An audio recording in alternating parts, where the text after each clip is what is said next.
സംസ്ഥാനത്ത് 209 കോടിയുടെ നികുതി വെട്ടിപ്പ് നടന്നുവെന്ന് കണ്ടെത്തൽ. ഓപ്പറേഷൻ പാം ട്രീ എന്ന പേരിൽ നടത്തിയ GST റെയ്ഡിലാണ് നികുതി വെട്ടിപ്പ് കണ്ടെത്തിയത്. ആക്രി ഇടപാടുകളുടെ പേരിലാണ് വലിയ നികുതി വെട്ടിപ്പ് നടന്നത്.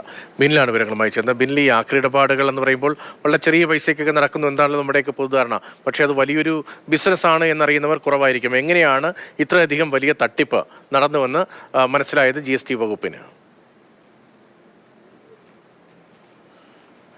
രതീഷ്, ആക്രി ഒരു ചെറിയ മീനല്ല.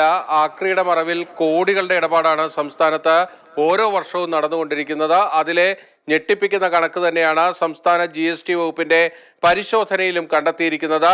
148 വ്യാജ രജിസ്ട്രേഷനുകളാണ് GST രജിസ്ട്രേഷനുകളാണ് കണ്ടെത്തിയത്. ആ രജിസ്ട്രേഷനുകളിൽ ഇതര സംസ്ഥാന തൊഴിലാളികളുടെ തിരിച്ചറിയൽ കാർഡ് ഉപയോഗിച്ച് നടത്തിയ രജിസ്ട്രേഷനുകൾ വരെയുണ്ട്. ഈ 148 വ്യാജ രജിസ്ട്രേഷനുകളുടെ മറവിലാണ് കമ്പനികൾ നടത്തുന്നുണ്ട് എന്ന വ്യാജമായി കാണിച്ചുകൊണ്ട് കോടിക്കണക്കിന് രൂപയുടെ നികുതി വെട്ടിപ്പ് നടത്തിയിരിക്കുന്നത്.